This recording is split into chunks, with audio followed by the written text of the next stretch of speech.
ढोलकपुर और शांतिपुर में गुड़िया के हमले से कुछ दिन पहले एक अमावस्या की काली रात में ग्रेवयार्ड के बीच खड़ी एक पुरानी टूटी फूटी हवेली, जिसके अंदर सिर्फ अंधेरा और सड़ी हुई लाशों की तेज बदबू थी, वहीं हवेली के सबसे अंधेरे कमरे के बीच खून से बना एक आह्वान मंडल जमीन पर अजीब सी चमक के साथ जगमगा रहा था।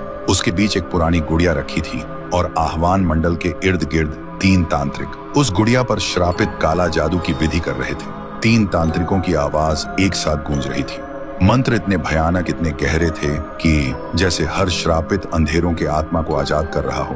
तभी हवेली के अंदर चारों तरफ से हर तरह के भूत प्रेत की आत्माएं हवा को चीरते हुए सीधा उस गुड़िया के अंदर घुसने लगी।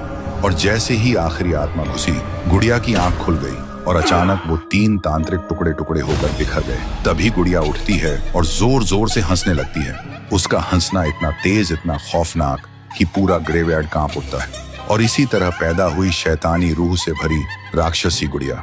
फिर एक दिन गांव के कोने में 2 छोटी बच्ची गाना गाते गाते खेल रही थी। तभी वो गुड़िया आती है और 2 बच्चों का गाना चुपचाप एक अजीब सी मुस्कान के साथ सुनने लगती है। उसकी हरकतें एकदम अजीब थी और जैसे ही बच्चों ने उस गुड़िया को देखा, उनका गाना एकदम बीच में रुक गया, क्योंकि इससे पहले उन्होंने कभी चलती हुई गुड़िया नहीं देखी थी। अगले ही पल वो गुड़िया दोनों बच्चों के करीब आई और उनका खून चूस कर दोनों को मार देती है। और तब से वो गुड़िया वही अधूरा गाना टूटी फूटी आवाज में गा के अपना तांडव मचाती थी। और फिर साहुर ने उसे रोकने के लिए उस गुड़िया के टुकड़े टुकड़े कर दिए थे, लेकिन फिर भी उस पर कोई असर नहीं हुआ था। उसके सारे टुकड़े खुद ब खुद एक एक करके जुड़ने लगे थे। और फिर वो ढोलकपुर से भागकर सीधा शांतिपुर पहुंची थी और वहां भी अपना खौफनाक तांडव मचाने लगी थी।